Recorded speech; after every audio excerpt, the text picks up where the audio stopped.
নমস্কাৰ স্বাগতম জনাইছো এই মুহূৰ্তলৈ লাডাখৰ পিছত এবাৰ অৰুণাচল সীমান্তত চীনৰ খেনচকু অৰুণাচল সীমান্তৰ গভীৰলৈ চীনা সৈন্যৰ বিচৰণ আৰু লাডাখৰ পৰা মুখ ঠেকেচা খোৱাৰ পিছতে অৰুণাচলত সৈন্যৰ বিচৰণেৰে ভাৰতক অস্থিৰ কৰাৰ চেষ্টা কৰিছে চীনাই অৰুণাচল সীমান্তত শক্তিশালী অৱস্থান ভাৰতীয় সেনাৰ চীনক পুনৰ সকীয়াই দিছে প্ৰতিৰক্ষা মন্ত্ৰী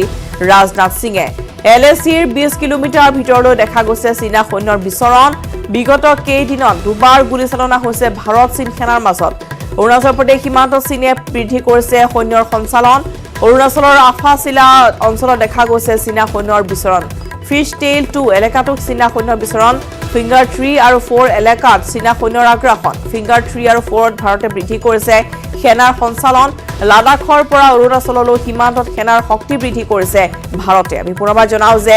লাডাখৰ পিছত এইবাৰ অৰুণাচল সীমান্তত চীনে দিছে খেনচকু অৰুণাচল সীমান্তৰ গভীৰলৈ চীনা সৈন্যৰ বিচৰণ লাডাখৰ মুখ ঠেকেচা খোৱাৰ পিছত অৰুণাচলত সৈন্যৰ বিচৰণেৰে ভাৰতক অস্থিৰ কৰাৰ চেষ্টা চীনৰ অৰুণাচল সীমান্তত শক্তিশালী অৱস্থান ভাৰতীয় সেনাৰ চীনক পুনৰ সকীয়াই দিছে প্ৰতিৰক্ষা মন্ত্ৰী ৰাজনাথ সিঙে এলএচিৰ 20 কিলোমিটাৰ ভিতৰলৈ দেখা গৈছে চীনা সৈন্যৰ বিচৰণ বিগত কেইদিনত দুবাৰকৈ গুলীচালনা হৈছে ভাৰত আৰু চীনা সেনাৰ মাজত অৰুণাচল প্ৰদেশত সীমান্তত চীনে বৃদ্ধি কৰিছে সৈন্যৰ সঞ্চালন অৰুণাচলৰ আছাফিলা অঞ্চলত দেখা গৈছে চীনা সৈন্যৰ বিচৰণ ফিশ টেইল 2 এলেকাটো চীনা সৈন্যৰ বিচৰণ ফিংগাৰ 3 আৰু 4 এলেকাত চীনা সৈন্যৰ আগ্ৰাসন ফিংগাৰ 3 আৰু 4ত ভাৰতে বৃদ্ধি কৰিছে সেনাৰ সঞ্চালন লাডাখৰ পৰা অৰুণাচললৈ সীমান্তত সেনাৰ শক্তি বৃদ্ধি কৰিছে ভাৰতে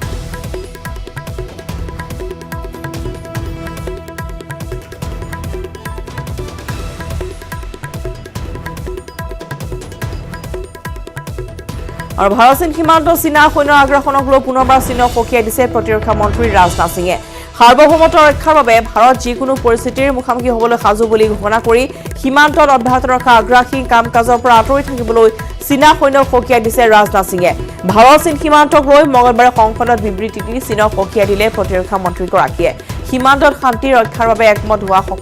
সকলো নীতি চীনে উলংঘা কৰাৰ অভিযোগ কৰি ভাৰতৰ 1 ইঞ্চি মাটিটো চীনক খোজ দিবলৈ দিয়া নহ'ব বুলি দৃঢ়তাৰে ঘোষণা কৰিছে ৰাজনাথ সিং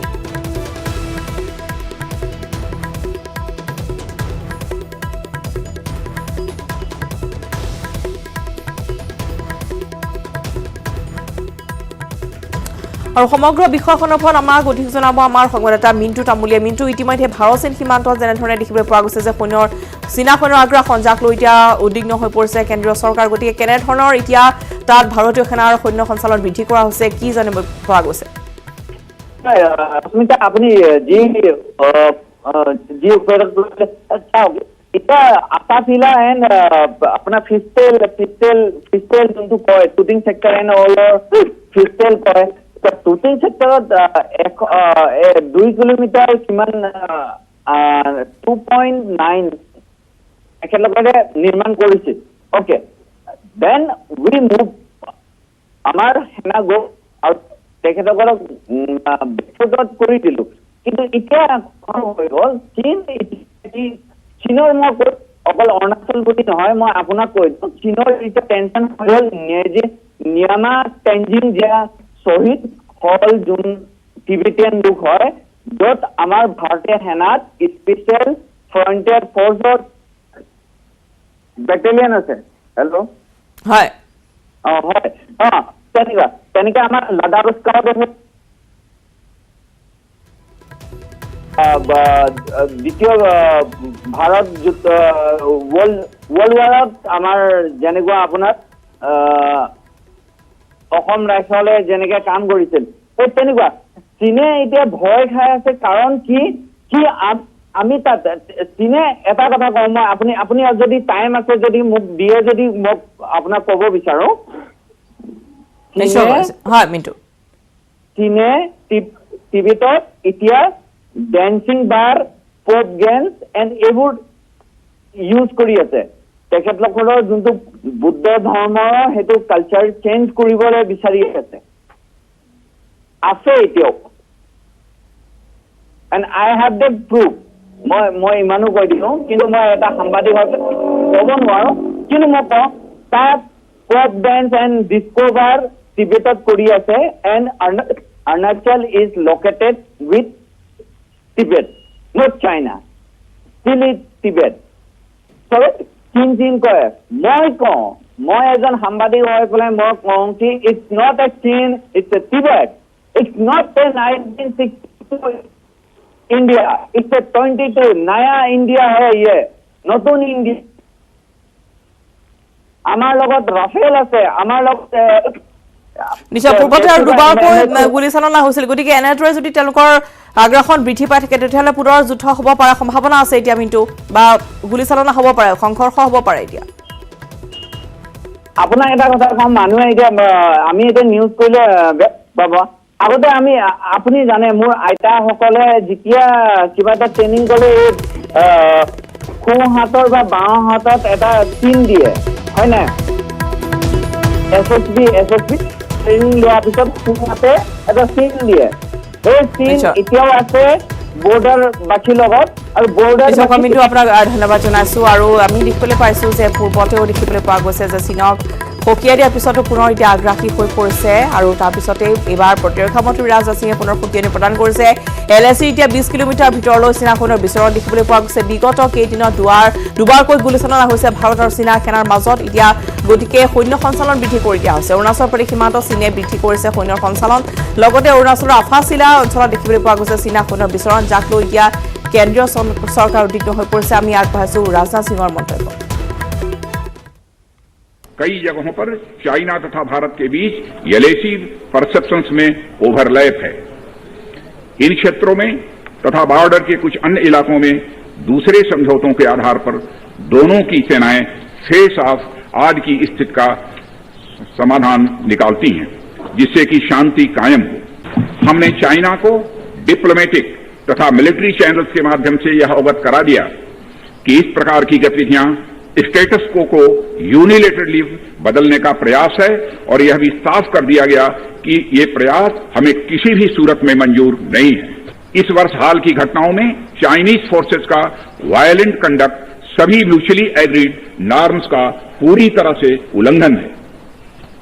अभी की स्थिति के अनुसार चाइनीज साइड ने एलएसी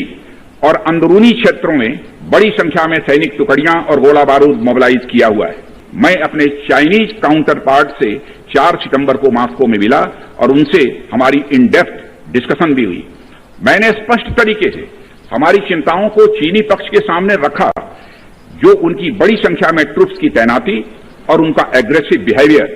और यूनिलेटरी स्टेटस को बदलने की कोशिश से रिलेटेड था मैंने यह भी स्पष्ट किया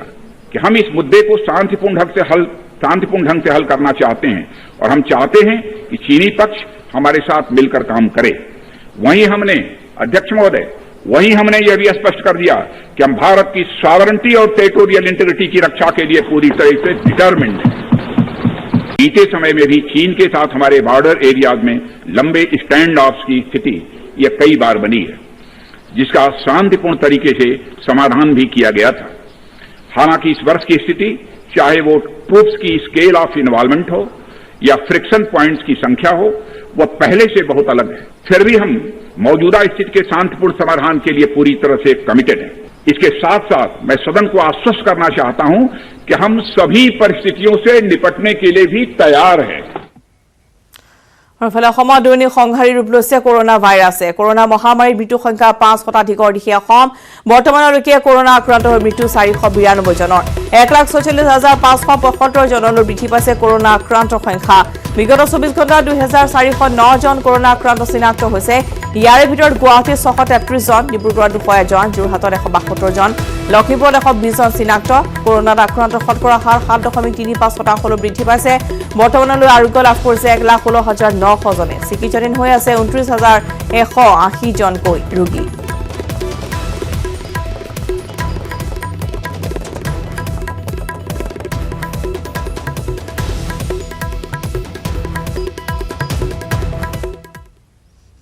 খবৰ সময় হৈছে কোভিড নিগেটিভ কিন্তু অতি শীঘ্ৰে হাস্পতালৰ পৰা মুক্ত নহয় তৰুণ গগৈ অতিৰিক্তভাৱে এসপ্তাহ জিএমচিএইচতে থাকিব লাগিব তৰুণ গগৈ আৰু পুনৰবাৰ এসপ্তাহৰ তেওঁক জিৰণি ল'বলৈ পৰামৰ্শ আগবঢ়াইছে চিকিৎসকে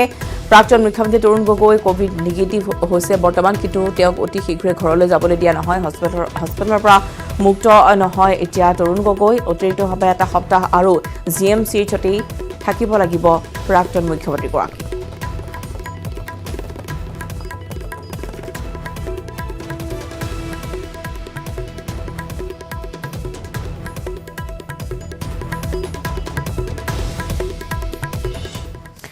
ফলে আজিৰ পৰা অসম জাতীয় পৰিষদত সদস্য ভৰ্তি অভিযান ৰাজ্যৰ 25খনকৈ জিলাত সদস্য ভৰ্তি অভিযান আৰম্ভ কৰিব নতুনকৈ গঠন হোৱা আঞ্চলিক ৰাজনৈতিক দল অসম জাতীয় পৰিষদে সোমবাৰে আছু এজেৱাইচিপিৰ উদ্যোগত আত্মপ্ৰকাশ হৈছিল অসম জাতীয় পৰিষদৰ বিজেপিক উৎখাত কৰাৰ লক্ষ্যৰে গঠন হোৱা দলটোৱে অসমৰ সকলো জাতি জনগোষ্ঠী আৰু ধৰ্মৰ লোকক সামৰি নিৰ্বাচনত নমাৰ পৰিকল্পনা কৰিছে ইতিমধ্যে দলটোত যোগদান কৰা কেইবাজনো প্ৰাক্তন আছু আৰু এজেৱাইচিপি নেতাক 2-3খনকৈ জিলাৰ দায়িত্ব অৰ্পণ কৰি দলৰ সাংগঠনিক ভেটি শক্তিশালী কৰাৰ প্ৰচেষ্টা আৰম্ভ কৰিছে দলটোৱে নৱেম্বৰত হ'ব দলটোৰ পূৰ্ণাংগ অধিৱেশন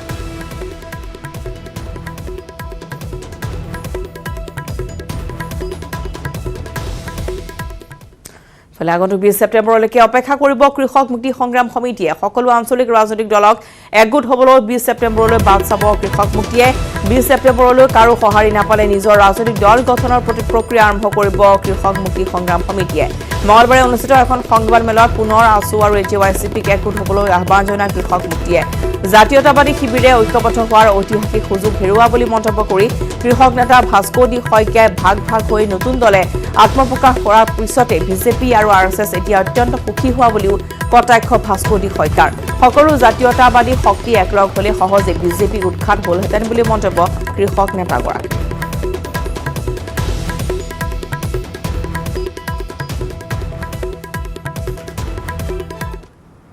সদৌ অসম ছাত্ৰ সন্থা আৰু অসম জাতীয়তাবাদী যুৱ ছাত্ৰ পৰিষদৰ উদ্যোগত এক ৰাজনৈতিক দলৰ জন্ম লাভ কৰিলে অসম জাতীয় পৰিষদ নামেৰে আৰু আছু আৰু এজেৱাইচিপিৰ এই নতুন ৰাজনৈতিক দললৈ আমি কৃষক মুক্তি সংগ্ৰাম সমিতিয়ে আমাৰ আন্তৰিক শুভেচ্ছা জ্ঞাপন কৰিছোঁ কিন্তু এই মুহূৰ্তত সমগ্ৰ অসমবাসীয়ে বিচাৰিছিল সকলোকে সাঙুৰি লোৱা এক ঐক্যবদ্ধ আপোচবিহীন আঞ্চলিক দল এয়া আছিল আজিৰ তাৰিখৰ আজিৰ সময়ৰ অসমৰ দেৱাল লিখন কিন্তু দুৰ্ভাগ্যজনকভাৱে কালি আছু আৰু অসম জাতীয়তাবাদী যুৱ ছাত্ৰ পৰিষদে পৃথককৈ এটা আঞ্চলিক দলৰ নাম ঘোষণা কৰি তাৰ পূৰ্ণাংগ আহ্বায়ক সমিতি গঠন কৰি সকলোকে সাঙুৰি এটা ঐক্যবদ্ধ আপোচবিহীন আঞ্চলিক দলৰ সম্ভাৱনাক প্ৰায় নোহোৱা কৰি পেলালে সেইকাৰণে আমি কৃষক মুক্তি সংগ্ৰাম সমিতিয়ে আছু আৰু এজেৱাইচিপিৰ এই নতুন আঞ্চলিক দললৈ আমাৰ শুভেচ্ছা জ্ঞাপন কৰিও এই মুহূৰ্তত আমি আমাৰ আনন্দ প্ৰকাশ কৰিব পৰা নাই আমি সুখী হ'ব পৰা নাই কাৰণ আমি আন্তৰিকতাৰে বিচাৰিছিলোঁ যে আমি সকলো লগ হৈ এটা আপোচহীন আঞ্চলিক দল গঢ়ি তোলোঁ যিটো আছিল এই সময়ৰ অসমৰ আহ্বান অসম আইক বচাবৰ কাৰণে অসমীয়া জাতিক বচাবৰ কাৰণে আমি একলগ হোৱাটো আছিল সময়ৰ আহ্বান আৰু সেইবাবে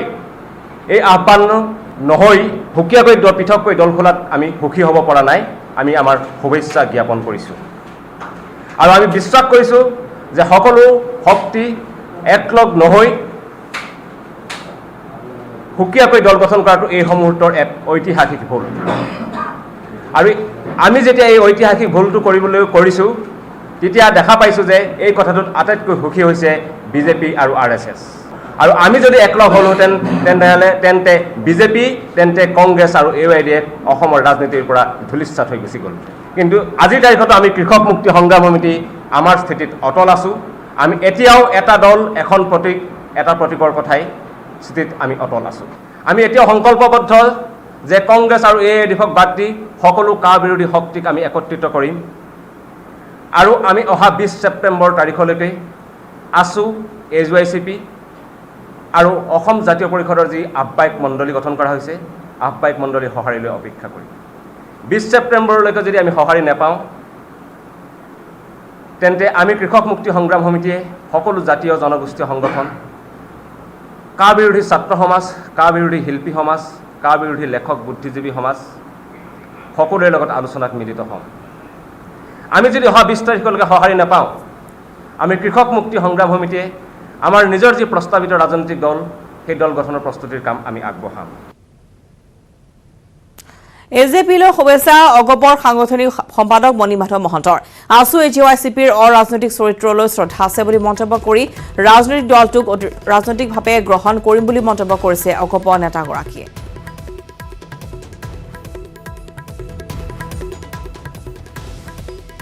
অসম গণ পৰিষদে যোৱাকালি গঠন হোৱা অসম জাতীয় পৰিষদ দলৰ ৰাজনৈতিকভাৱে আমি শুভেচ্ছা জ্ঞাপন কৰিছোঁ। সদৌ অসম ছাত্ৰ সন্থা আৰু অসম জাতীয়তাবাদী যুৱ ছাত্ৰ পৰিষদে অৰাজনৈতিকভাৱে সামাজিকভাৱে যিমানখিনি কাম কৰি আছে সেইখিনিক আমি অসম গণ পৰিষদে শ্ৰদ্ধা কৰোঁ। ৰাজনৈতিক ক্ষেত্ৰৰ যিখিনি কাম কাজ হ'ব সেই ৰাজনৈতিকভাৱে আমি তাক গ্ৰহণ কৰোঁ, কিন্তু আমি বিচাৰোঁ যে অসমৰ স্বাৰ্থৰ কাৰণে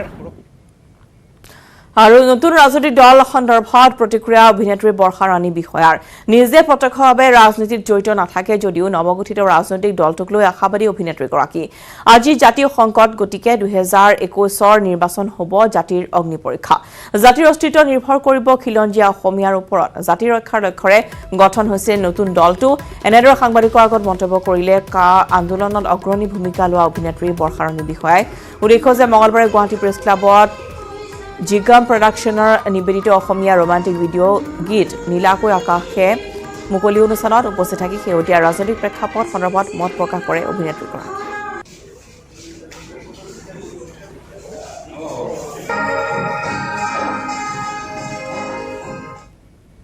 ফলে বিশ্বকৰ্মা পূজালৈ মাজত মাত্ৰ আৰু কেইটামান ঘণ্টা বাকী। চৰকাৰৰ আহ্বান আৰু কৰোনাৰ নীতি নিৰ্দেশনা মানি এইবাৰ অনুষ্টুপীয়াকৈ অনুষ্ঠিত হ'ব বিশ্ব খনিকৰৰ পূজা। কৰোনা সংক্ৰমণৰ বাবে পূজাৰ আনন্দত এইবাৰ পৰিছে চেঁচা পানী। বজাৰ সমাৰত পূজাৰ সেই চিৰকাল দেখি অহা উলহ মালহৰ পৰিৱেশ নাই। বজাৰত ব্যৱসায়ীয়ে পূজাৰ সামগ্ৰী লৈ বহিছে যদিও পূৰ্বৰ দৰে নাই গ্ৰাহকৰ ভিৰ।